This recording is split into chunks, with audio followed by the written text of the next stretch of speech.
São 6h25, com 5 minutos de antecedência. O professor Maurício vai iniciar. O professor Maurício possui graduação em agronomia pela Universidade Federal de Pelotas, formado em 2005. Mestrado e doutorado em Ciência e Tecnologia Agroindustrial pela UFPEL. E, mais recentemente, entre 2019 e 2020, o pós-doutorado em Rothamsted Research, do Reino Unido. Atualmente é professor adjunto do Departamento de Ciência e Tecnologia Agroindustrial da Faculdade de Agronomia Eliseu Maciel, da UFPEL. É professor e pesquisador do Lab Grãos e docente permanente do Programa de Pós-Graduação em Ciência e Tecnologia de Alimentos. É bolsista também por produtividade do CNPq.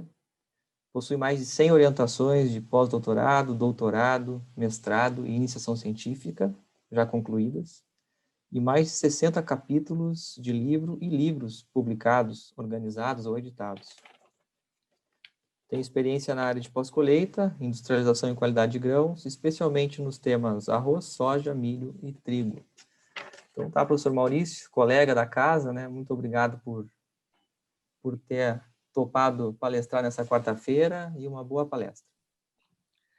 Tá bom, boa noite, professor Natan, obrigado pela apresentação. É muito bom estar aí com todos que nos assistem. É uma honra estar com vocês discutindo essa temática, junto com dois grandes colegas aí que trabalham na área de pós-colheita. A temática, então, que nos foi proposta hoje seriam sistemas avançados de armazenamento de grãos, especificamente atmosferas modificadas, herméticas e também aplicação de UVC. Dentro das atmosferas modificadas, nós vamos tratar e olhar ela com a questão da composição atmosférica gasosa, não, por exemplo, o uso do frio, né, que poderia ser compor também uma atmosfera modificada. Então, é assim que nós vemos. Sempre que nós vamos pensar e planejar usando todas aquelas ferramentas que já foram mostradas agora um pouco com a Gartner, é importante a gente pensar o que nós queremos e o que nós precisamos preservar. E aí sim a gente vai conseguir iniciar o planejamento de um sistema, de um processo de pós-colheita, de conservação de alta performance, de alta qualidade, para a gente poder manter a qualidade dos grãos. Então, o que precisamos preservar em cada grão? Que grãos nós temos em mãos? Qual é a característica de cada um desses grãos? O que deve ser preservado? É assim que a gente deve pensar na hora de escolher por um sistema de armazenamento, por optar por uma atmosfera gasosa, por exemplo, por um tratamento UV, por exemplo. Na grande maioria dos grãos, né, nós queremos ter um baixo índice de defeitos. Esses defeitos eles são altamente dependentes das condições em que o grão ele é armazenado. Então essa é uma dos quesitos que nós queremos de uma forma geral, independente se for soja, trigo, milho, feijão, arroz ou qualquer outro grão. Nós queremos manter baixo. Essa é a forma de se avaliar a qualidade que nosso governo, através do Ministério da Agricultura, estabelece hoje, impondo limites, né, e assim diferenciando uma matéria-prima da outra em função desses índices de limite, seja por tipo, seja por grupos, seja por outra forma aí de classificação.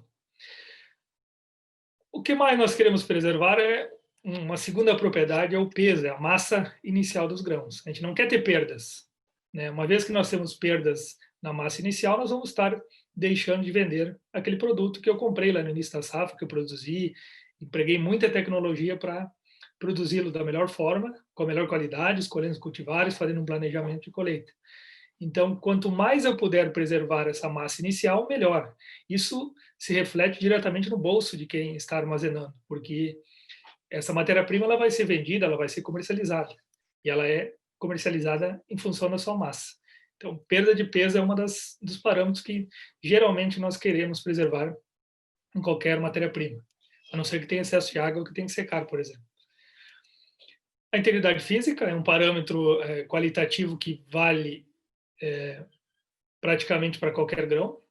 Nós queremos ter grãos inteiros, grãos sadios, sem defeitos, que tenha pouca perda de matéria seca, como nós já vimos até agora. Especialmente quando a gente fala em grãos como o arroz, por exemplo, nós temos o rendimento inteiros. Então, se a integridade física ela for comprometida, nós podemos ter perda econômica direta, né, pela tipificação desse grão. grãos como a soja, por exemplo, que são grãos dicotiledôneos que partem facilmente, assim como o feijão também, né? São grãos que nos interessam ainda mais a integridade física, pois eles vão aparecer lá na prateleira do supermercado quando forem comercializados, por exemplo. Então, a integridade física ela é uma característica geral que nós queremos manter. Integridade química é manter o valor nutricional desse grão, né, o mais parecido possível com aquele teor inicial, né, seja teor proteico, seja de um teor de amido, seja da qualidade proteica, mas também a integridade química relacionada à ausência de contaminantes, como, por exemplo, micotoxinas, e que são totalmente dependentes das condições que nós armazenamos esse grão e quais as práticas nós adotamos para que tenhamos uma boa conservação desses grãos. Então, a integridade química é outra propriedade que geralmente ela é geral, independente da espécie. A integridade física, como eu ressaltei, alguns grãos são mais importantes, como o arroz, por exemplo, como o feijão, né? O grão de arroz quebrado ele tem um valor inferior, o grão de feijão partido ele tem uma qualidade, um valor inferior também, né? Então isso afeta diretamente a sua aceitabilidade, o seu preço, o seu valor de mercado. Temos algumas características um pouco mais específicas, como por exemplo a qualidade da proteína, a solubilidade proteica, a funcionalidade dessa proteína. Isso geralmente quem exige é a indústria, né? O consumidor ele percebe um pouco menos, né? Exceto, por exemplo, no feijão, né? Um feijão endurecido, um feijão envelhecido, mal conservado, ele tende a ter uma solubilidade proteica menor e por isso ele demora mais para cozinhar. Ele forma um caldo mais aguado, não forma um caldo tão grosso, e isso o consumidor percebe em casa quando vai consumir.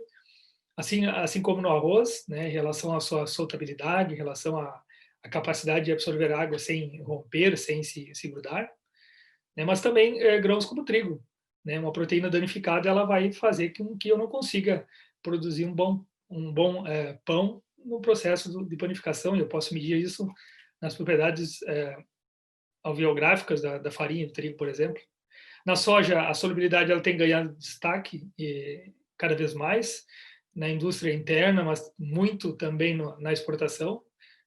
O importador quer saber quanto tem de proteína e como está essa proteína. Então, isso, cada vez mais a exigência ela vai ser aumentada. Alguns grãos, em especial como feijão, que é um produto que tem um valor de mercado alto, né, quando comparado à maioria dos grãos que nós temos. Nós queremos também ter um baixo tempo de cocção, e esse tempo tem uma ligação muito direta com a forma como conservamos e a atmosfera em que esse grão vai ser conservado. Então, essas atmosferas modificadas e herméticas, elas favorecem a manutenção de um baixo tempo de cocção, né? O sinônimo de feijão velho é aquele feijão que não cozinha, um feijão que leva muito tempo para cozinhar, né? E esse feijão no mercado ele vale pouco e geralmente é medido indiretamente através da sua coloração, porque ele tem uma associação direta aí com a coloração desse grão, né? Pelo menos o mercado consumidor percebe assim, os compradores também.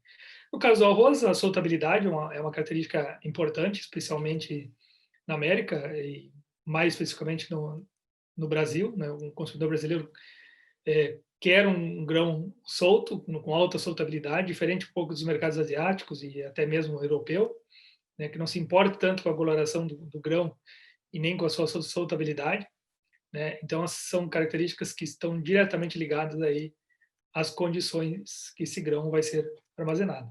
Então, sempre que nós queremos escolher e armazenar com inteligência, né? Não inteligência apenas aquela artificial ou usando ferramentas inteligentes, mas também a inteligência de escolha de processo, de escolha de manejo, que é importantíssimo, nós temos que saber com que grão eu estou trabalhando. Os grãos não são iguais. Não existe uma regra mágica aí que sirva para qualquer grão, né? É claro, conservando com baixa umidade e com temperatura baixa, a gente vai conseguir conservar praticamente qualquer grão.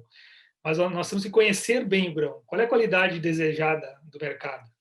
E aí sim nós vamos partir para uma escolha muito mais eficiente, muito mais efetiva a respeito do método de armazenamento, do manejo que deve ser empregado para preservar essas características dos grãos. E o mercado está cada vez mais exigente. Quando nós vamos armazenar grãos, né, o Júlio e a sua equipe também já falaram muito aqui sobre a conservação, vocês viram palestras ontem e anteontem, a gente está batendo muito em cima desse item, devido à grande importância que ele tem na conservação de grãos. Nós temos que conhecer o meio que nós estamos usando para armazenar, e ele compõe esse chamado ecossistema de armazenamento. Eu não armazeno apenas grãos, eu armazeno insetos, eu armazeno fungos, armazeno grãos inteiros, grãos quebrados, armazeno ar, armazeno umidade, armazeno vários outros componentes que compõem esse grande ecossistema aqui, que dificulta muito o armazenamento. E assim como o Dr. Lorini falou na palestra ontem, quando nós produzimos e armazenamos alimentos, nós também armazenamos e produzimos alimentos para vários agentes que estão associados, né, como insetos, como pragas, que aí estão associados. Então, eu tenho que ter em mente que o grão não está sozinho dentro de um silo. Por mais que eu empregue para torná-lo sozinho, existem outros agentes que compõem esse grande ecossistema que dificulta e que reage juntamente com os grãos que estão armazenados. Temos um conhecimento já bastante avançado em relação a isso, né? Isso aqui não é novidade. Esses conhecimentos com graus de umidade e temperaturas ótimas, eles vêm há muito tempo, né? Tem mais de 50 anos, alguns 60 anos, 70 anos. Já se sabia que se armazenarmos grãos com umidade mais baixa, conservamos mais, em temperaturas menores também conservamos mais. Né? Há milhares de anos o homem já armazena alimentos e usa meios físicos como esses, né, controlando parte, pelo menos, desse ecossistema, ou pelo menos escolhendo o melhor lugar para poder colocar esse grão. Então, nós temos aqui zonas ótimas de armazenamento para longo prazo, né, onde um grão seco de 12% até, eventualmente, 13%, ele está numa condição ótima, mas geralmente seria 12% a umidade ótima para a grande maioria dos grãos, né? Como eu disse, não tem regra geral para qualquer grão, tem alguns parâmetros que são muito parecidos e similares. E quanto mais baixa a temperatura, melhor vai ser a conservabilidade desses grãos. À medida que a umidade passa aí dos 13% a 14%, né, nós já começamos a diminuir o armazenamento seguro, né, para esses grãos. E nós começamos a diminuir também a vida útil desse grão dentro do armazém, ou na prateleira do supermercado, ou numa pilha de sacaria, onde ele estiver armazenado, por exemplo. Agora, uma coisa é certa, se eu tiver grãos úmidos, né, com umidade de colheita, por exemplo, mesmo que eu tenha temperaturas aqui de 10 graus, por exemplo, uma atmosfera resfriada muito boa, não vou conseguir ter uma efetividade na sua conservação. Por que eu estou mostrando esse diagrama de conservação? Porque, por mais que nós estejamos usando sistemas de armazenamento que são mais avançados e que favorecem a conservação, como o hermético e como aqueles com atmosfera modificada, nós não podemos achar que simplesmente eu tenho um silo hermético, agora eu posso colocar grão lá dentro úmido. Se eles tiverem uma condição de alta umidade, numa temperatura alta, mesmo tendo maior nível tecnológico, tendo todo o aparato tecnológico, toda a inteligência artificial junto, e eu não fizer um bom manejo, eu não vou ter conservação satisfatória desse grão. Esse grão não se conserva numa condição fora dessas que nós já conhecemos há muito tempo.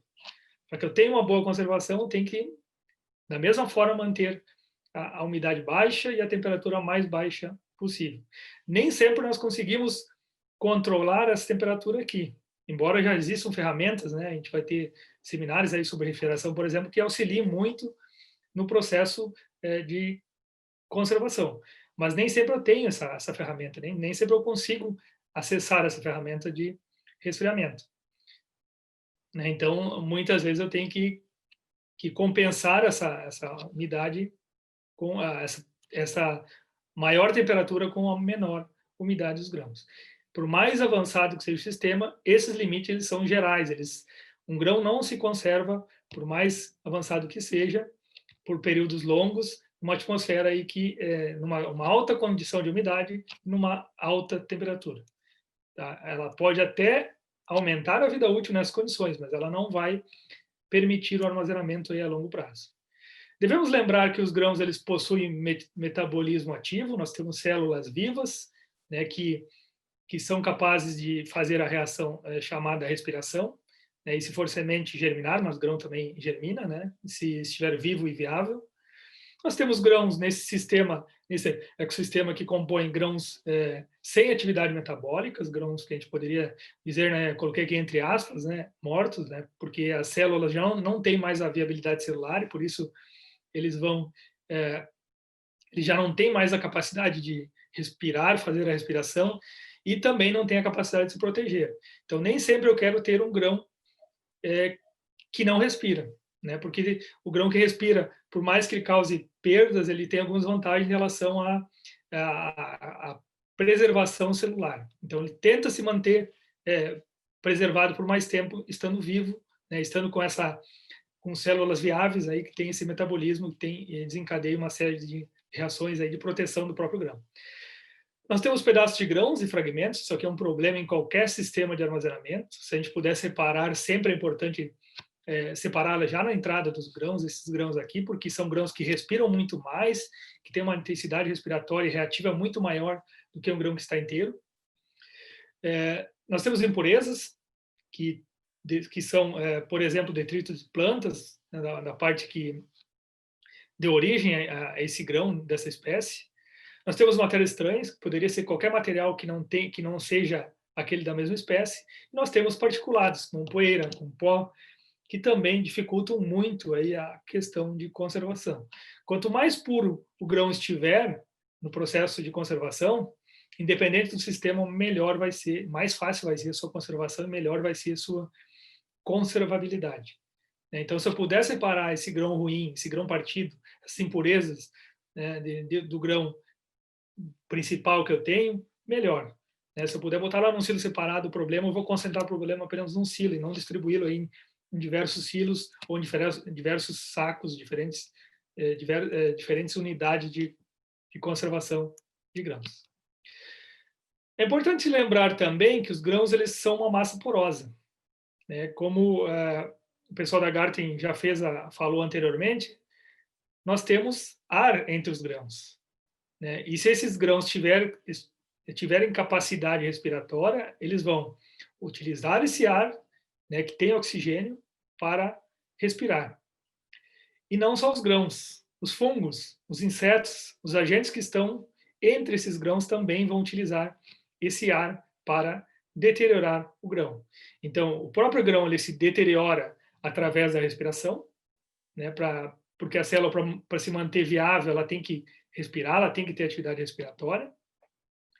Mas também aqueles agentes associados que constituem aquele ecossistema de armazenamento, eles também vão estar lá consumindo parte do grão. Então, são aqueles sócios que eu mostrei para vocês ali naquela imagem anteriormente. Então, os grãos têm uma massa porosa, que ela facilita o processo de secagem, por exemplo, mas ela dificulta o processo de conservação, porque esse ar que está aqui, ele significa oxigênio disponível. Esses espaços porosos que contêm ar, eles acontecem entre os grãos, mas eles acontecem também dentro dos grãos, o que nós chamamos de porosidade intragranular. Lá entre as células, por exemplo, de um grão. Então, o oxigênio ele vai estar entre os grãos, mas ele também vai estar lá dentro do grão, nos espaços porosos que constituem esse grão. Por isso, esse oxigênio que constitui essa atmosfera ele é muito reativo. Ele tem um contato muito direto com a célula interna do grão. E o cuidado que eu tenho antes de armazenar o grão vai definir como serão e qual é a intensidade dos poros que nós temos e como vai ser a qualidade desse grão por dentro também. Se eu colocar no microscópio de alta resolução, por exemplo, eu consigo enxergar as células do grão, como eu estou mostrando para vocês aqui. Essa aqui à direita é uma célula bem preservada, uma célula que teve uma boa secagem, e aqui à esquerda uma célula que não foi submetida a um bom processo de secagem. Nós podemos ver que nessa célula aqui tem mais oxigênio. Isso significa mais oxigênio para respiração, isso significa mais oxigênio para os fungos, bactérias que estejam aqui dentro, que podem também utilizar esse oxigênio para o seu próprio metabolismo. Mas também significa mais oxigênio para a reação. Então, Um grão que não foi submetido a um processo de secagem adequado, ele pode conter mais espaços internos no seu interior. E por isso ter uma conservação piorada, né, ou dificultada ao menos. O ar que envolve os grãos, seja entre os grãos ou no interior do grão, ele tipicamente tem essa composição aqui, né, onde predomina o nitrogênio, e nós temos aí em torno de 21% de oxigênio, né, e além de outros gases que compõem uma atmosfera normal. À medida que o grão vai entrando em atividade, vai respirando, essa atmosfera ela começa a se modificar, né? A forma de medir essa taxa respiratória, como bem falado anteriormente, ela é através da geração de gás carbônico, geração de CO2. Então, a forma de eu saber que o grão está respirando, uma das formas mais precisas, né, como muito bem falado antes, eu gostei de ouvir aquela explanação, porque ela dá muita ênfase para esse processo aqui. O oxigênio que está entre os grãos, ou dentro do grão, ele permite que o grão respire, né, ou todos aqueles outros agentes aeróbicos que estejam lá, os insetos, os fungos, as bactérias, também respirem. Ele permite que as reações oxidativas aconteçam. Então, quando eu tenho grãos, principalmente com maior conteúdo lipídico, como a soja, como a canola, por exemplo, amendoim, outros grãos, nós temos processos muito intensos de oxidação. Mas quando eu tenho grãos com tegumento colorido, como por exemplo o feijão, eu também tenho uma alta oxidação do tegumento. E como eu falei para vocês, e vocês sabem, o tegumento é um meio de definir preço de feijão, né? Principalmente feijão cores, feijão carioca, que é o mais produzido no Brasil. A cor está diretamente relacionada ao seu preço e diretamente relacionada à aceitação pelo consumidor, né? E esse escurecimento, que depois eu vou mostrar uma foto para vocês, um trabalho que a gente fez no Labigrãos, ela reflete diretamente essas reações oxidativas. Então, oxigênio permite a respiração, não só dos grãos, mas também dos agentes que estejam junto com eles, e também o oxigênio permite as reações oxidativas, sejam elas enzimáticas ou sejam elas químicas. E essas reações são altamente indesejáveis. Elas formam, por exemplo, peróxidos no óleo de soja. Isso a indústria vai ter que retirar e vai aumentar o custo de refino, né, como alguns parâmetros que muito bem apresentados pelo Marcelo na palestra de ontem. A respiração ela pode ser um processo aeróbico, né, onde nós temos aquele consumo de glicose, de energia, isso aqui é matéria seca, né, liberando gás carbônico. Eu fiz questão de colocar essa seta aqui porque eu gosto de dizer aqui, nada mais é do que o grão evaporando, né, a liberação de CO2 numa atmosfera, ela significa perda de matéria seca, diminuição daquela massa inicial dos grãos. Então, o grão, literalmente, ele está evaporando, está indo embora, né? O nosso dinheiro lá do início do armazenamento, ele está sendo queimado, né?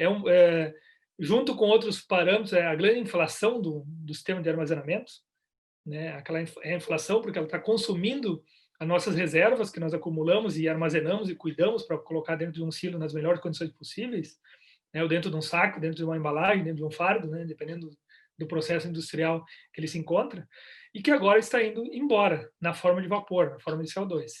Então, essa é uma boa forma de medir metabolismo de grão e também estimar perdas. A gente consegue calcular perfeitamente quanto está havendo de perda a cada molécula, a cada miligrama ou ppm de CO2 que nós estamos perdendo pelo metabolismo do grão. Nesse sistema que respira, nós temos também a produção de água, e a água ela piora a conservação dos grãos. Então, esse sistema aqui, essa reação, ela vai se autoacelerando, porque ela produz água e ela produz calor. E calor e água é tudo que nós não queremos que tenha dentro de um sistema de armazenamento. Então, se nós frearmos esse processo respiratório, quando digo frearmos, eu estou me referindo a reduzir o processo metabólico, geralmente a gente não quer cessar totalmente, porque senão a gente vai ter uma outra reação que é a fermentação, mas manter ela muito baixa e o mais baixo possível para que nós tenhamos pouca geração de água, pouca geração de calor e também pouca perda de matéria seca, né, evaporação pelo CO2. Então, nós estamos perdendo água, estamos perdendo CO2. Isso é massa que está sendo consumida, é grão que está sendo perdido. né? Isso significa dinheiro e custa muito caro, ainda mais se a gente não conseguir ter um certo controle desse processo aí. Quando nós simplesmente pensamos assim, então agora eu vou simplesmente acabar com a respiração, nós temos um outro problema, que pode ser a fermentação. A fermentação, embora ela produza 30 vezes menos calor, né, quando comparada à respiração, se eu olhar aqui na quantidade de calor emitida, ela gera odores típicos de fermentação, como álcool, por exemplo, como cetonas, como aldeídos, que podem conferir um odor a fermentado, né? Podem conferir cheiro, aroma de vinagre, por exemplo, né? Ou pelo menos de uma fruta fermentada, por exemplo, um aroma típico aí de um processo fermentativo. E mais uma vez eu volto para a umidade. Grão, independente do sistema, ele deve ser mantido com umidade baixa. Porque se eu tiver um sistema hermético, por exemplo, com a atmosfera modificada, onde tem pouca respiração, se eu fizer um bom sistema, e eu tiver um grão úmido, eu posso ter muita fermentação, porque a umidade ela favorece o processo fermentativo. Então, não quero não ter nenhum nem outro, algum eu vou ter, em algum grau vai haver esse processo respiratório, seja o aeróbico ou anaeróbico, né? Então, mas eu tenho que manter e fazer com que essa reação ela seja mais baixa possível em relação à sua velocidade. Quando nós temos mais oxigênio disponível, o que nós temos? Nós temos uma maior velocidade de multiplicação de insetos, por exemplo. Esse trabalho aqui ele mostra que, à medida que eu tenho a atmosfera normal aqui de 20%, olha aqui, eu tenho uma alta taxa de multiplicação de insetos. À medida que eu vou diminuindo essa atmosfera de oxigênio, eu vou também inibindo a multiplicação de insetos. É claro que aqui eu tenho algumas situações em que eu tenho uma alta população de insetos e aqui eu tenho uma situação que eu tenho uma baixa população de insetos. Mas se eu quiser ter efetividade no controle de inseto através do controle do oxigênio, olha aqui, eu vou ter que reduzir muito para valores aí menores que 5%, menores que 3%, para que eu tenha uma efetividade. E para ser realmente efetivo, inibir tanto fases larvais quanto fases de ovos, eu vou ter que chegar a 1% de oxigênio. Desses 20% iniciais, é muita coisa que eu tenho que reduzir. Então, a gente tem que ter muito cuidado na hora de pensar assim, eu tenho um sistema hermético, agora não vou ter insetos. Não, se eu tiver insetos naquela massa, enquanto houver oxigênio, vai haver multiplicação de insetos. E até mesmo em níveis mais baixos, aqui vou, por exemplo, exemplificar 5% de oxigênio, eu tenho multiplicação de insetos. Ela vai ser muito reduzida, mas ela vai acontecer. Não é simplesmente, coloquei num sistema hermético e agora os insetos vão sumir. Não, eles só vão deixar de ter uma multiplicação satisfatória, ou até mesmo morrer, quando o nível de oxigênio estiver muito baixo. O que é muito baixo? Em torno de 1% a 3%, dependendo da espécie, dependendo da fase em que ele se encontra. Tá? Então, quanto mais oxigênio houver, mais fácil vai ser a multiplicação de insetos. Maior vai ser a capacidade desses insetos se multiplicarem. Uma forma de medir, né, muito bem apresentada anteriormente, a taxa respiratória é o quê? É através do CO2 gerado. E aqui eu dou um exemplo para vocês, porque quando o sistema hermético começou a surgir no Brasil através de, por exemplo, o Silubeg, vou dar um exemplo, né, que é um sistema hermético, tinha algumas ideias equivocadas de alguns consultores que diziam: é bom ter um grão úmido, né, para poder ter uma alta taxa respiratória no início, consumir o CO2 e realmente rapidamente converter essa atmosfera hermética.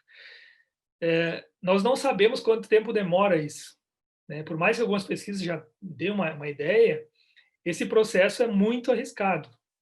Então, como eu falei para vocês, quando eu vou armazenar em atmosfera modificada ou um sistema hermético, eu tenho que armazenar seco, e muitas vezes mais seco do que eu usaria num silo convencional. A recomendação, geralmente, ela fica aí em 1% a menos, porque eu não tenho aquele recurso da aeração, por exemplo, quando eu tenho um processo respiratório intenso. Porque são silos que ficam fechados, são embalagens que ficam fechadas. Olha aqui, por exemplo, quando eu tenho grão de soja a 15% de umidade, eu tenho uma determinada taxa respiratória, que está aqui, ó. Ela foi medida em 24 horas, ela mostrou esse percentual aqui. À medida que eu aumentei, por exemplo, 3% dessa umidade desse grão de soja, a taxa respiratória se acelerou em torno de 20 vezes. Mais uma vez, isso aqui é matéria seca que está indo embora, isso aqui é irreversível, são perdas de peso, de massa que eu tenho no grão, é a inflação do armazenamento que está acontecendo. O silo, que pesava tantas toneladas, agora vai pesar menos. Então, eu tenho que ter muito cuidado com os níveis de umidade, né? Não é achar que agora, por ser hermético, por ter CO2, por ter nitrogênio lá dentro daquela atmosfera, agora está tudo garantido. Não, eles têm que ser mantidos em níveis de umidade baixos e temperatura mais baixa possível também. Assim, a gente vai ter uma segurança de armazenamento. O custo que eu vou ter para esperar que a atmosfera, por um processo respiratório do grão, o processo respiratório do inseto aconteça, é muito alto. E esse custo, sendo alto, ele vai ser traduzido em perdas depois. E o risco de perda é muito grande. Então, quanto mais oxigênio disponível e quanto maior for a umidade daquela atmosfera de armazenamento, maiores serão as perdas. Essa perda aqui está sendo mostrada na forma de CO2 produzido, de gás carbônico liberado na atmosfera. Aqui ainda tem um exemplo aqui mostrando diferentes níveis de oxigênio. Se eu tiver mais oxigênio disponível, nesse caso aqui, por exemplo, eu tenho um aumento também da taxa respiratória. Mas aqui mudou, praticamente dobrou a quantidade de oxigênio que nós temos e a atividade respiratória não dobrou. Então, mostrando mais uma vez que a umidade ela é muito mais importante na respiração do que a própria atmosfera dentro de determinados níveis, a quantidade de oxigênio que existe nesses níveis. Mas, afinal, o que é armazenamento hermético? O que é atmosfera modificada?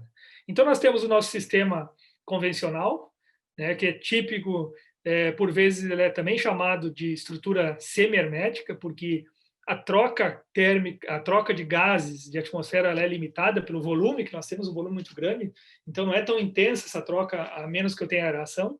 Né? Naturalmente, ela existe, tem uma intensa troca, mas ela não é tão grande como, por exemplo, se eu tiver um grão numa sacaria. É que eu tenho uma superfície de contato muito maior e que eu tenho uma troca com aquele ambiente muito maior. Né? Claro que se for uma embalagem impermeável a esses gases.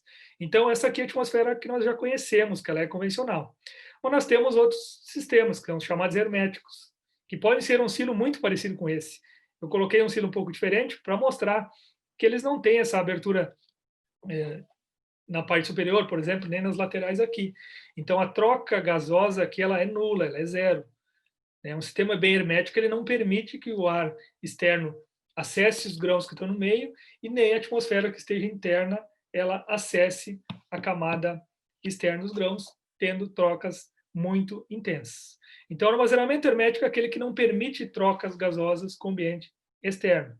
Então, isso é armazenamento hermético. Está fechado, está mantido no ambiente fechado, numa embalagem, num bag, num container, e não permite a troca com o ambiente externo. E nós temos uma outra atmosfera que ela é um passo além da atmosfera hermética, que é a chamada atmosfera modificada, onde nós induzimos a mudança da atmosfera gasosa, que ela pode ser controlada ou não. Em grãos, geralmente, a gente fica apenas na atmosfera modificada, a gente não vai para uma atmosfera controlada, embora seja possível que a gente tenha um controle da composição gasosa durante todo o armazenamento. Mas, geralmente, em grãos, nós modificamos no início e não mexemos mais, né, exceto haja algum tipo de modificação necessária durante o armazenamento. Então, nós temos aqui a atmosfera convencional, que permite trocas com o ambiente externo. Nós temos uma atmosfera hermética, que é um ambiente fechado, né, que pode ser em silo, mas ele pode ser em embalagem também, num container, num bag, num galpão, por exemplo. E nós temos uma outra atmosfera que vai além da atmosfera hermética, que exige uma estrutura hermética, sim, que não tenha troca com o ambiente externo, mas que nós injetamos, por exemplo, um gás como o CO2, como o nitrogênio, né, que são os gases mais utilizados, além de outros, né? Até o ozônio poderia ser usado, mas o ozônio é muito reativo, então ele tem que ser um cuidado para manter um grão por um período muito longo no seu contato. Né? Então, são estruturas que são fechadas, permitem expurgos de alta eficiência, porque nós não temos vazamentos, a gente consegue ter facilidade de manter aqueles 400 ppm de fosfinas necessário, por exemplo, se a gente quiser usar um método químico de controle. Eu tenho uma grande efetividade quando usa, por exemplo, uma camada de terra de atomate, porque ele não tem aberturas laterais, então não vai ter uma recontaminação se não havia anteriormente. Então, por isso é considerado já um sistema avançado. Mas ele poderia ser hermético em sacaria, por exemplo, ele poderia ser atmosfera modificada em sacaria também, né? Então, ele pode ser tanto para pequenas escalas, quanto para grandes escalas. Não é que até a FAO hoje ela reconhece o sistema hermético e sistema com atmosfera modificada como uma grande ferramenta aí para redução de perdas de alimentos no mundo, principalmente para países em desenvolvimento. Então, existem diferentes tipos de embalagens que podem ser usadas. Não é porque uma embalagem é plástica que ela é impermeável a gases, isso é uma coisa muito importante. Tá? Eu tenho realmente que ter uma embalagem que seja impermeável a gases. E isso não é uma tarefa muito simples. Nós aqui no laboratório de grãos, a gente testou diferentes embalagens, aí tive muita dificuldade de conseguir embalagens que realmente eram herméticas aos gases, né, que realmente impeçam que entre oxigênio à medida que a respiração vá acontecendo. Então, isso é uma decisão muito importante na hora que eu digo, agora o meu armazenamento é hermético. Será que é hermético mesmo? A embalagem ela é apropriada? Ela foi desenvolvida para esse fim? Né? Então, é um item muito importante que deve ser levado em conta quando se fala nesse sistema aí. E aí, esse sistema é inovador? É novo? Né? Esse sistema não é novo, não tem nada de novo, ele tem milhares de anos, eu diria. Né? Há milhares de anos, a humanidade já armazenava grãos em potes de barro, por exemplo, em buracos de pedra, como esse aqui, por exemplo. Então, há muito tempo o homem usa uma atmosfera com baixo oxigênio para conservar mais alimentos. E assim também é para grãos. O Brasil que ainda não conseguiu ter um avanço muito significativo no uso dessa tecnologia, porque ela, por vezes, ela é mais cara que a tecnologia convencional, né? Um sistema que não tem esse passo a seguir. Né? Então, isso muitas vezes acaba diminuindo a sua utilização, mas ela deve crescer, né? Assim como já tem na Austrália, muito utilizado, na França, nos Estados Unidos, no Canadá, tem uma utilização muito ampla dessas atmosferas. No armazenamento hermético, como nós falamos, se nós temos uma concentração de oxigênio alta, à medida que eu vou diminuindo essa concentração de oxigênio, eu tendo a diminuir a população de insetos. E quando eu tenho uma alta população de insetos, por exemplo, né, eu vou consumir esse oxigênio mais rápido, né, num tempo menor. Mas até que essa atmosfera naturalmente consuma oxigênio pela respiração dos grãos e dos insetos, as perdas já vão ser muito grandes. Então, sempre é recomendado que se faça um tratamento antes do armazenamento hermético, do controle de pragas, seja um método químico, né, usando, por exemplo, um gás como a fosfina, seja um método físico, como, por exemplo, as terras diatomáceas, ou radiação, ou calor, ou outra forma, né, se não quiser ter uso de agentes químicos, se não tiver ter algum outro tipo de resíduo, né, ou coisa parecida, embora a fosfina não deixe esse resíduo.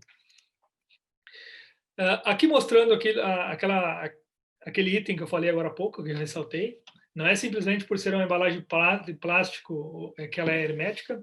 Olha aqui, por exemplo, essa embalagem aqui dessa primeira barra aqui é uma embalagem plástica, né, que ela não foi tão efetiva no armazenamento de arroz, por exemplo.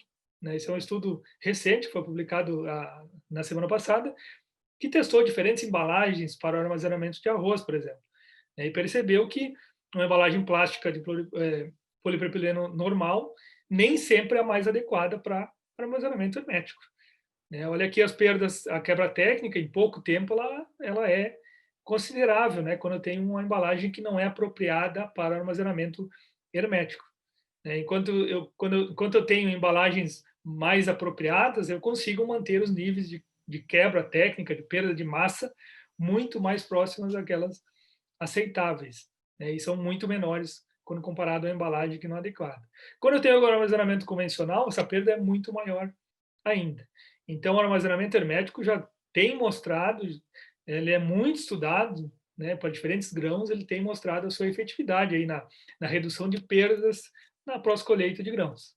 Por exemplo, para o arroz, né? Por exemplo, para trigo, para soja, para milho, para diferentes grãos.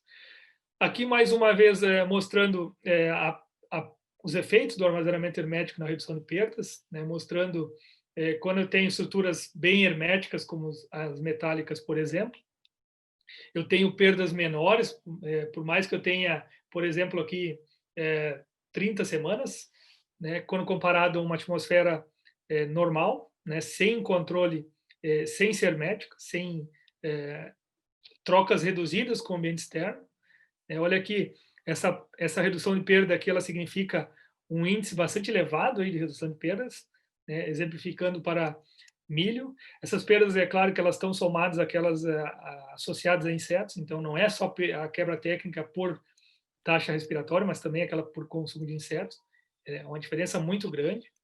A gente observou também para a soja, no laboratório de grãos, aí, diferenças bastante significativas para arroz, né, o uso desse sistema hermético.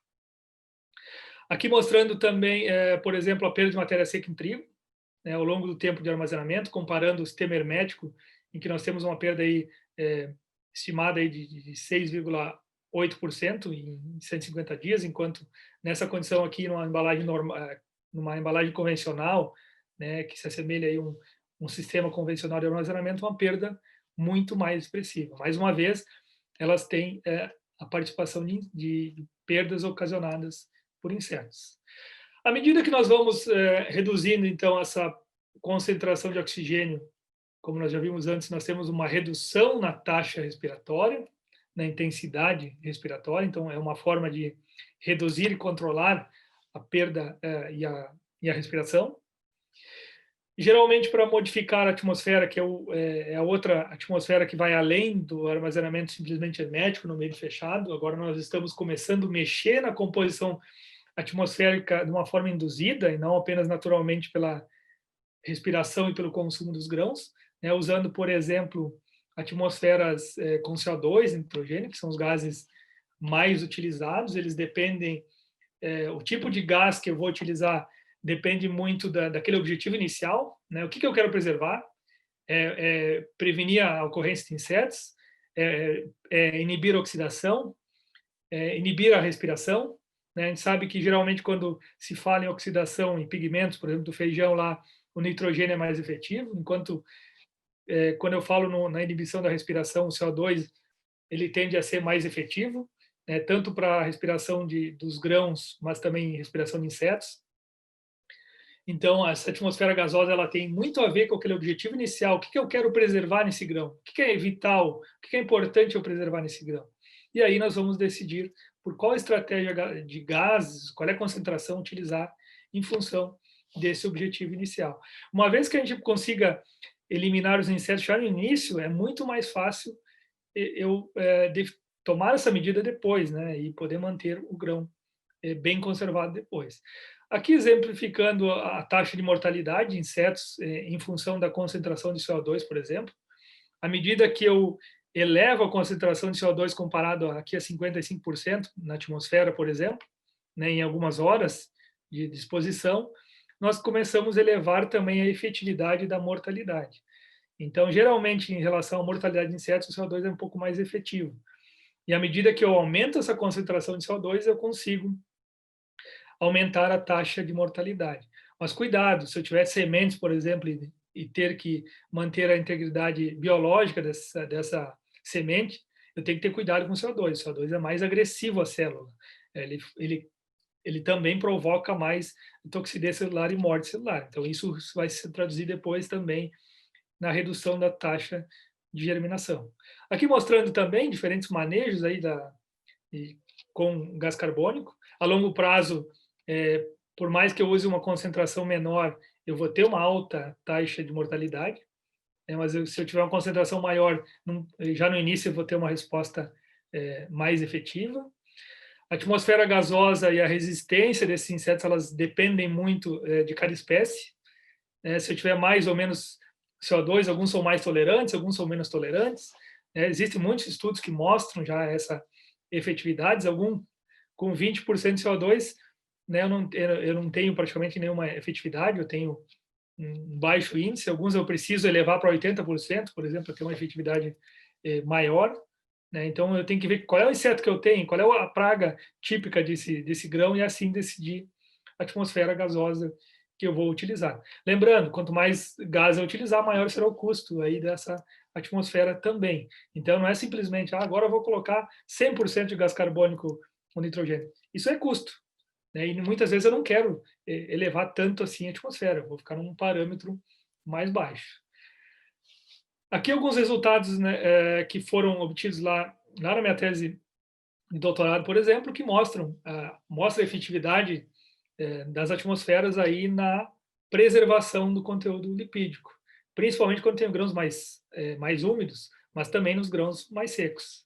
À medida que eu tenho atmosferas com nitrogênio, por exemplo, e CO2, eu tenho um maior conteúdo lipídico lá no final de 12 meses, por exemplo. Porque isso aqui é consumo por respiração, isso aqui é oxidação lipídica que acontece. Aqui não está incluído a acidez, porque quando eu vou extrair lipídio, geralmente eu acabo extraindo também os ácidos graxos livres, né, que estão naquela solução, né, naquele grão como um todo. Então, isso aqui é consumo de matéria seca, né, que pode ser muito agressivo quando eu tenho uma umidade mais alta, e pode ser também oxidação lipídica, né, quebrando em moléculas aí que não são extraídas depois. Embora nesse quesito aqui, a atmosfera hermética, né, muitos trabalhos aí na literatura mundial ela mostram que tem uma associação também com o índice de acidez. É bom separar. A acidez é hidrólise, ela depende de água e do lipídio, né? A oxidação, sim, depende do oxigênio. Então, a atmosfera não é diretamente ligada à presença de oxigênio e ao aumento da acidez. Mas, indiretamente, como, por exemplo, através do crescimento fúngico, aí sim, no ataque de insetos, nós vamos ter um aumento da acidez indireto. Né? Por esses insetos, eles secretam enzimas, os fungos também produzem lipases aí que vão causar acidificação do óleo, por exemplo. Também mostram diferenças na efetividade em relação à qualidade proteica. Quanto é solúvel essa proteína? Muitas vezes eu meço lá no teor total de nitrogênio e vou ver.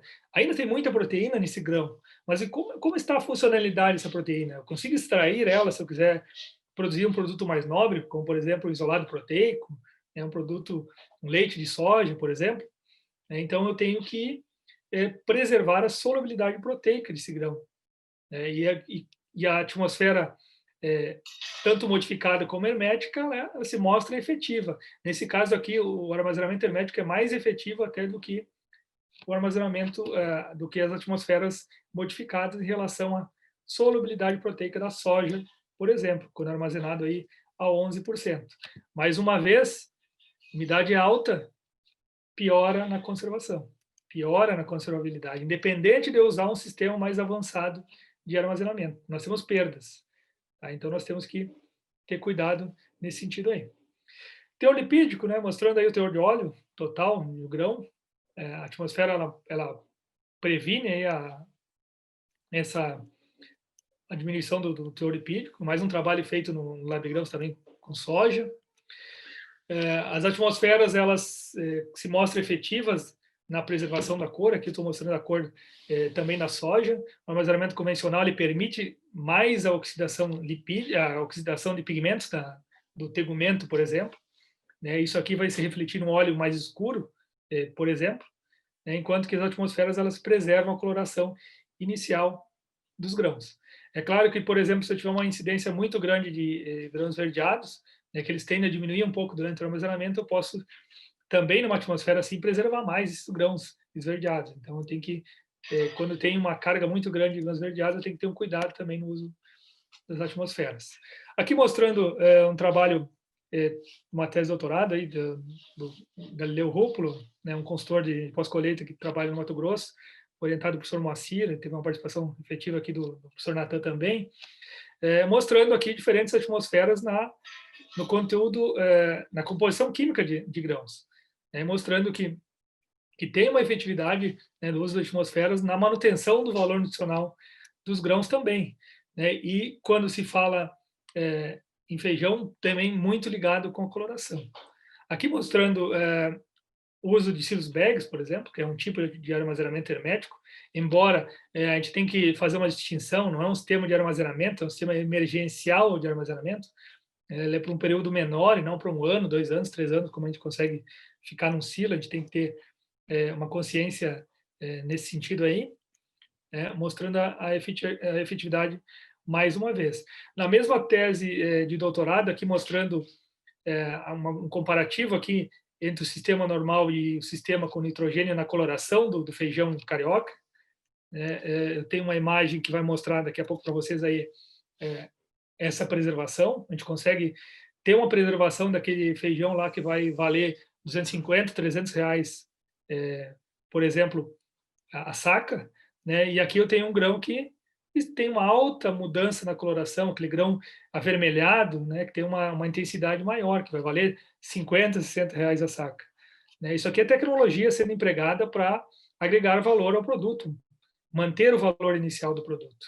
No feijão, essa tecnologia é muito bem utilizada já no Mato Grosso, né, por alguns poucos armazenistas também. É mais uma tecnologia desenvolvida aí no Lab, uma tecnologia testada, né, e aprovada no Lab Grãos, mostrando aqui também mais um fator que é a relação do endurecimento dos grãos. Né? Nós temos aqui a capacidade de reidratação, que ela se perde à medida que eu tenho uma atmosfera normal, né, não hermética, não modificada. Isso se reflete no tempo de cocção maior depois também, assim como a própria dureza aqui do grão, que ela é maior, o grão fica mais duro quando armazenado em uma atmosfera normal. Isso é o chamado efeito HTC, tipicamente conhecido no feijão. Esse é um grão que vai demorar mais para cozinhar, né? E aqui está mostrando esse efeito aqui de uma atmosfera com nitrogênio, aqui uma atmosfera normal, de um grão que aumentou o tempo de cocção na atmosfera modificada, mas esse tempo ele ficou entre 20 e 25, enquanto que o outro foi para 35, até em alguns casos 40 minutos ou muito mais que isso de cocção, dobrou. E aqui mostrando o aspecto visual, né, onde nós tínhamos uma coloração inicial clara, e à medida que eu tenho um sistema convencional, já tenho um grão bem mais avermelhado, e quando tem uma atmosfera com CO2, por exemplo, aliada aqui a baixa temperatura, ó, sempre um aliado na inibição de reações oxidativas, eu tenho uma maior preservação da coloração inicial desse grão. Esse é o grão que vale muito mais do que comparado àquele grão que vale pouco. Então, a atmosfera modificada ela é uma ótima atmosfera para a preservação da cor, pois ela inibe a oxidação. Um exemplo aí mostrando mais uma vez o feijão também em diferentes sistemas aí a efetividade da perda de qualidade. Aqui um outro trabalho que foi feito uma supressão para baixos níveis de oxigênio, né, 1, 2, 4, mostrando aqui as diferenças que podem ser observadas. Enquanto eu tenho 29, vou para 38 quando tenho uma atmosfera normal, né, no tempo de cocção. Né, então, o feijão armazenado em atmosfera modificada, ele tende a cozinhar mais rápido. Né, aqui mostrando a perda de matéria seca, né, ela é expressiva, né, quando eu falo em grãos de soja, por exemplo. Né, quando eu comparo uma atmosfera modificada com um grão em atmosfera normal, parece pouco quando eu olho o índice aqui, mas ela é muito grande. Ela significa muito aí durante um período de 1 ano de armazenamento. Mostrando aqui também a incidência fúngica, a mudança que nós temos na questão de incidência fúngica, pode favorecer até alguns. Aqui no exemplo, o aspergillus teve até um favorecimento, enquanto outros aí têm uma mudança. Né? Quando se associa essa atmosfera a UVC, também nós temos uma redução aí na incidência fúngica, por exemplo. Mais uma vez mostrando tempo de cocção. Aqui uma outra tecnologia que foi testada no laboratório de grãos, aqui no orientado aí, Wagner Silva fez a sua tese relacionada com armazenamento de arroz em condições de container, né, simulação de container com alta temperatura, variação sinusoidal, e aí também foi medido a taxa de oxidação que nós temos com o uso de absorvedor de oxigênio ou não, né, mostrando uma boa efetividade aí nos quesitos de compostos de oxidação do óleo, por exemplo, do arroz integral, né? Então, nós temos uma forma de modificar a atmosfera, tendo um sistema hermético, adicionando sachês que absorvam oxigênio, reduzindo a concentração e preservando aí os compostos que podem ser oxidáveis. Mas nós precisamos de algumas mudanças estruturais, né? Principalmente quando for silos, né? E se no caso embalagens apropriadas. Precisamos, em caso de atmosferas modificadas, geradores de gás ou eventualmente comprando esses gases já prontos, e também sistema de monitoramento dependendo do sistema que nós temos. Essa é uma tecnologia pouco presente no Brasil ainda, mas eu acredito que ela vai ampliar muito, aqui mostrando silos helicoidais, né, que são montados em formato de helicoide, né, que depende de equipamento dobradores de chapas aí para fazer as conexões e permitir a hermeticidade adequada. Aqui já é um silo hermético mais parecido com os nossos que nós usamos, né, isso aqui é australiano, né, que pode ser tanto silos fundo V, mas também silos fundo falso.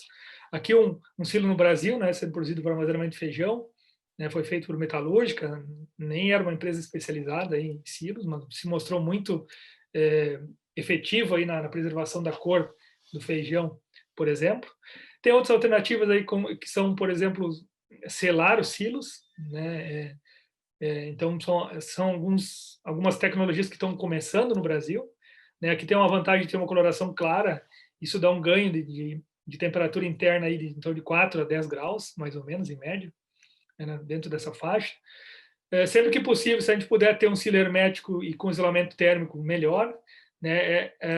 Uma das poucas desvantagens que os sistemas herméticos têm é que, como não tem um sistema de exaustão, né, e sistema de aeração, não que eu não possa ter, mas uma vez que eu usar a aeração, vou estar rompendo a hermeticidade do sistema, a possibilidade de eu estar aerando uma vez que aqueça.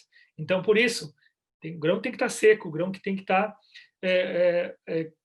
numa umidade segura para que a gente tenha segurança, porque ele não tem o recurso da aeração, por exemplo, né, se eu quiser realmente manter uma atmosfera modificada. Então, a alternativa seria pintar de cor, ou utilizar cores claras, ou utilizar sistemas de isolamento térmico, como isso aí, que é usado na Ásia, bastante usado na Ásia, né? Aí mostrando mais uma vez como são dobrados e feitas as conexões dos silos helicoidais que são montados. Aqui uma tecnologia do Mato Grosso, aí, sendo usada em Sacaria, atmosfera modificada com nitrogênio e CO2 para conservação de feijão, muito efetiva, né? Mantém o grão aí por 3 ou 4 meses com uma coloração muito próxima à coloração inicial, né? Agrega valor ao produto. Tem uma outra possibilidade que seria através da utilização de câmaras, né? Mas a gente sabe que o custo que o hermético já é um pouco mais elevado, ele se elevaria bem mais aí quando comparado aos outros sistemas, mas é muito efetivo, né? E hoje já é muito utilizado em sementes, para grãos ainda deve ser considerado, mas é um futuro, daqui a pouco também utilizar colorações, estruturas assim.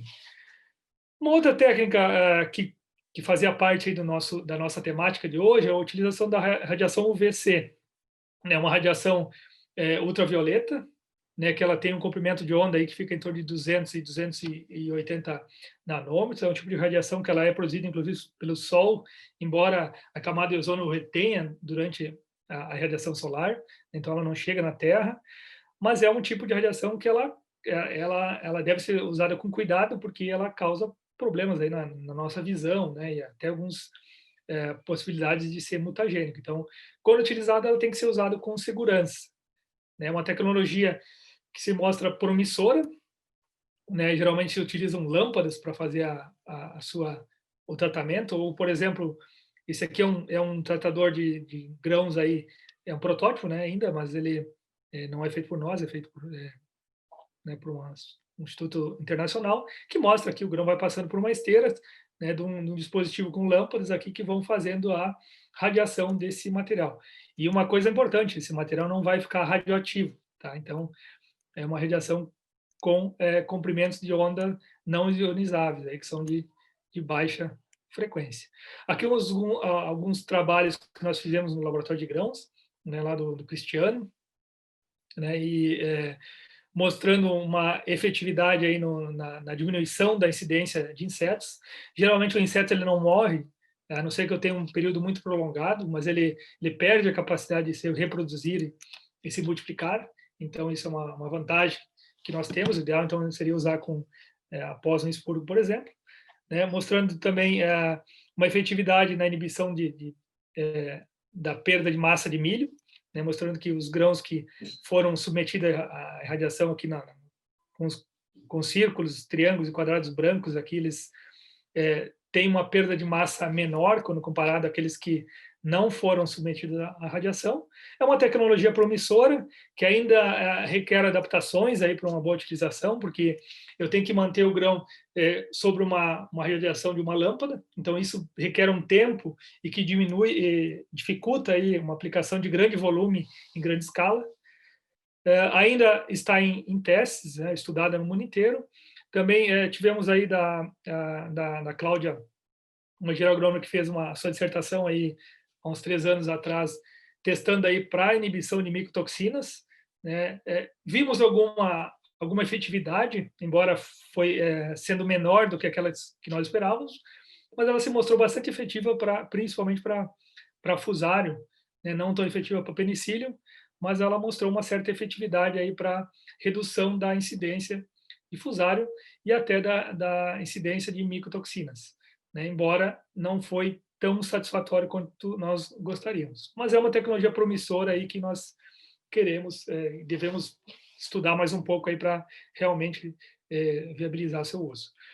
Para o armazenamento hermético, a atmosfera modificada reduz perdas e melhora a conservabilidade dos grãos, né? Algumas considerações finais. A atmosfera modificada ela é mais eficiente que a hermética, principalmente no quesito oxidação e mudanças de cor de grãos, né? Mesmo quando se empregam essas atmosferas avançadas e os sistemas avançados de armazenamento, nós precisamos cuidar da temperatura e da umidade, não esqueçam disso. Ainda não tem como simplesmente jogar para dentro de um silo hermético lá e esquecer o grão, não é assim. É uma ferramenta importante, uma alternativa que mostra muito potencial, diminui perdas, preserva a cor, diminui a incidência de defeitos, é efetiva para pragas, mas ela depende de um grão estável. Um grão estável é um grão seco, né? E não é um grão úmido, como já se errou no passado aqui no Brasil, principalmente. Então, não existem sistemas aí apropriados para grãos úmidos para longo prazo. Para tempos curtos, a gente tem ferramentas como o resfriamento, né, que aumenta a vida útil, mas ela também é por período limitado.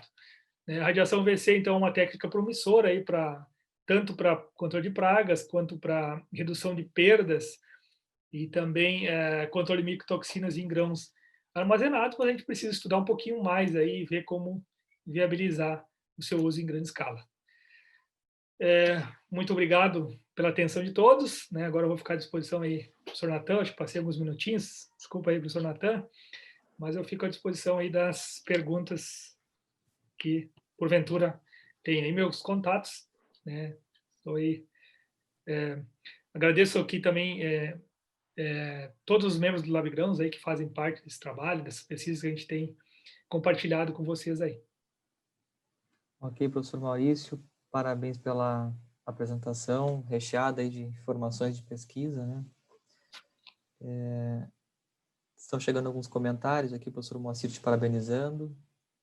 O Cinebaldo fez uma pergunta, eu já vou fazer a leitura dela aqui. Patrick Silva também te parabenizando.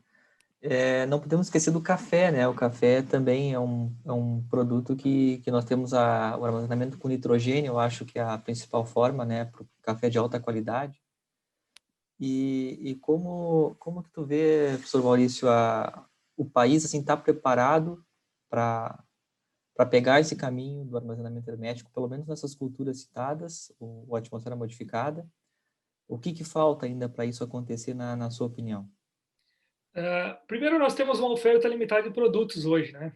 Então, a gente não tem basicamente 2 empresas no Brasil, aí Santa Catarina e no Paraná, que fornecem esses equipamentos, pelo menos até onde eu tenho conhecimento. Então, a oferta de produtos ela é limitada ainda, né? Se mostra uma alternativa bastante viável, né? Principalmente para redução de perdas e manutenção de qualidade de produtos, mas nós temos que avançar. Pouca oferta ainda no Brasil, né? É uma tecnologia que não tem grandes dificuldades operacionais, a não ser a aquisição, é claro, dos silos, das estruturas, né? Já é bastante usada em termos de sacaria, né? Poderia ser muito mais usada aí em grandes estruturas, mas é claro que isso é investimento, requer investimento, e isso é difícil, né, quando o governo não dá um apoio grande aí para os produtores adquirirem, por exemplo, estruturas como essas, que muitas vezes a gente não tem, né, embora existam linhas de crédito nesse sentido aí. É muito importante, professor Natan, a lembrança do café. Eu acabei pegando mais os grãos em geral, esses mais produzidos, mas o café, sim, é um produto de altíssimo valor, seria junto com o feijão, talvez um dos grandes possibilidades imediatas que a gente teria de utilizar. Já é utilizado no café processado, né? Mas poderia ser usado também no café em grão, né? No café em coco, por exemplo, né? Porque é muito efetivo. Já vi vários trabalhos sobre isso. Decidi não abordar porque não é uma expertise minha o café, mas realmente é um produto que tem um potencial enorme. Eu diria assim, o número um hoje, né, se tivesse que colocar em escala aí de prioridade, né, e possibilidades. Perfeito. O Sinivaldo dividiu aqui os questionamentos aqui em duas partes. Na primeira, ele comenta que hoje as unidades estão cada vez maiores, né? Os silos cada vez maiores, graneleiros enormes. O que seria o limite, assim, de uma construção para se fazer um sistema hermético, na tua opinião? Para se ter um efeito concreto de hermeticidade? Essa é a primeira pergunta, depois eu faço a outra. Normalmente, vou falar dos países aí que têm maiores sistemas herméticos. Geralmente, eles não passam muito aí de 40, 50 mil sacas num silo. Tá? Isso já seria bem grande, né? Na média, aí ficaria entre 20, né, com um silo mais ou menos grande. Tudo é possível na engenharia, então poderia pensar em silos maiores, né? Os silos helicoidais, aqueles, eles têm a limitação do diâmetro. Geralmente eu não consigo fazer silos com diâmetro muito grande, mas eu consigo fazer silos muito altos. Então, mas mesmo assim, geralmente eu ficaria aí nos 30, 40 mil sacos aí, como um limite razoável. Não que não seja possível usar uns 100 mil sacos, por exemplo. Seria. Né? Seria hoje mais fácil pegar e selar um silo, né? Usar o processo inverso. Mas é possível, embora não muito usual, nem em silos maiores que isso. Geralmente são volumes menores, sim, feitos assim. Ok, a segunda pergunta dele, ele comenta que os contratos, né, comerciais para soja, milho, até mesmo arroz, em alguns casos, balizam 14% de umidade na entrega do produto. Então, para não vender grão, né, a preço de água, o ideal seria entregar o mais próximo dos 14, mas pelos próprios dados da pesquisa, né, que apresentaste na palestra, parece que ao redor de 12,5% seria o melhor mesmo para um ambiente hermético, atmosfera modificada. Então, ele pergunta a sua opinião, professor, quanto a esses limites comerciais, se eles deveriam ser revistos. Na verdade, a gente sabe, mas fecha um pouquinho o olho sobre isso. A soja, em qualquer sistema, ela não se armazena bem a 14%. Né? A gente sabe que isso é uma convenção que ela é norte-americana, Estados Unidos, onde tem um clima frio, que tem neve, que congela, né, muitas vezes. Então, naturalmente, o ar é mais frio. Não se conserva bem soja a 14%, ela teria que ter no mínimo 13%, o ideal 12%, né? Isso já é para o sistema convencional. E assim ele vai para o sistema hermético. Por que eu digo que o sistema hermético tem que ter muito cuidado com a umidade? Porque é um sistema fechado, eu não vou pegar agora semana que vem e fazer uma aração, né? Porque eu vou estar fugindo do que eu quero com um sistema com baixa presença de oxigênio. Tá? Então, o ideal seria pelo menos secar até 13. 14 é possível? Sim. Períodos mais curtos, né? Como, por exemplo, aí 4 meses, 5 meses, já daria para fugir daquela queda de preço histórica que a soja tem, por exemplo, no Brasil.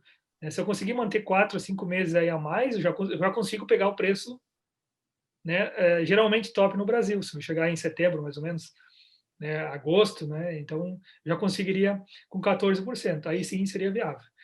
Mas armazenamento de soja, o recomendado é 13, né? A gente sabe que a convenção 14 ela é uma convenção que ela não é apropriada para o Brasil. Né? Geralmente a perda que eu tenho de matéria seca pelo processo respiratório, quebra técnica, é maior quando eu tenho 14 do que esse 1% que eu enxergo na umidade, né? Ou 2%, né? Como seria o ideal. Geralmente a quebra técnica é muito maior que isso. É que a gente não está fazendo as contas como deveria, talvez. Né? Então, nessa questão da umidade. Ok, professor, obrigado. Ainda tem comentários da Rafaela Batista, do professor Ricardo Bondorf, Rodrigo Baldiceira, Ana Rita Lopes Fredo, da Alicia Sanches também, que eu acho que é do Uruguai ou da Argentina. Depois ela pode escrever para a gente de onde que ela está assistindo. Ela pergunta, a última pergunta que nós vamos fazer aqui por causa do avançar do horário. Se existe alguma evidência, professor, de alteração nas propriedades organolépticas com a atmosfera modificada? E ela não especifica grãos, acredito que seja arroz. Se o grão estiver bem seco, né? Não, mas eu já vi grão de arroz, por exemplo, a gente já recebeu no laboratório aí com cheiro de fermentado. Depois a gente foi verificar a origem, eram silos herméticos, eram embalagens herméticas, né? Não sei direito qual é o tipo de silo, mas era um grão que estava com a umidade elevada. Então, se não estiver bem seco, sim, tem chance de ter cheiro a fermentado, e é bem perceptível, a gente percebia, né, no produto que estava no mercado já, que a indústria não sabia que estava com aquele aroma. Quando chegou no mercado, começou a ter problemas aí com consumidores. Então, é possível ter odor afermentado, mas geralmente só acontece quando tem ou um período de armazenamento muito longo, né, 2, 3 anos talvez, ou quando a umidade ela está acima da adequada. Então, esse é a evidência que acontece. Perfeito. Para fechar, chegou uma pergunta do Maurício Carvalho Silva, que é bem polêmica, interessante. A sua opinião, né, sobre a reidratação dos grãos. Então, quem armazena com 12, aí quando chega próximo da venda, reidrata, né, umedece um pouco para entregar mais próximo da umidade do contrato. Qual que é a sua opinião, professor? Bom, a legislação ela não trata sobre isso, né? Ela não proíbe a prática, embora não seja recomendável. Filha, o pai tá... Então, ela não permite a prática da reumedecimento, embora tecnicamente, eu diria quase inaceitável, né? Agora, o mercado ele não diz que não pode reidratar o grão. O que não deveria ser feito é reidratar algumas partes dos grãos, assim que a gente chegaria a 40% de umidade, como acontece em algumas cargas aí. Não é uma prática recomendada. A legislação ela claramente não proíbe que faça essa operação. Eu não recomendo, né? Eu digo para os meus alunos aqui como formação, nunca façam isso. Mas a gente sabe que é uma prática que às vezes é feita quando tem supersecagem do grão, né? Por algum processo, por algum erro técnico, por um excesso de aeração, né? Mas a legislação não proíbe hoje, ela não é clara nesse processo aí, desde que ela esteja dentro dos parâmetros, né, adequados. E como não tem um processo padrão, fica difícil de ter uniformidade, né? E qualidade no que vai ser feito, né? Se eu conseguisse colocar 1% em todo o grão, perfeito, teria um processo de reumidificação bom, mas geralmente eu já vi gente fazendo isso com mangueira, né? Colocando em cima de uma carga de grãos. Eu diria, não é nem um pouco recomendável, né? Não deveria ser feito isso, porque é difícil eu conseguir ter um grão lá uniformemente com 14%. Eu vou ter grão com 30%. Esse grão aqui, semana que vem, ele vai estar com fungos, né? Depois de uma semana, ele vai ter fungos. Então, seria um produto que ficaria bastante impróprio para o consumo em poucos dias. Não é recomendado, né? Perfeito. Então, nós vamos seguir em frente agora. Muito obrigado, professor Maurício. O pessoal pode fazer contato contigo, né, depois, caso tenha ficado alguma dúvida. A Alicia Sanches confirma que ela está falando do Uruguai, né? Que legal ter Que os bom, né? nossos irmãos aí do Uruguai. De vários locais aí. Muito bom saber isso. Muito obrigado, professor Natan. É um prazer aí estar falando com esse público bastante qualificado que a gente está vendo por aí. É um prazer estar falando com vocês aí. Como eu falei, o meu contato ficou ali no final da palestra. Depois, qualquer coisa no site de LabGrãos, lá também tem todos os nossos contatos, né? Fique à vontade para mandar dúvidas, sugestões aí. São sempre bem-vindas. É um prazer ter estado falando com vocês aí. Ok, obrigado, professor.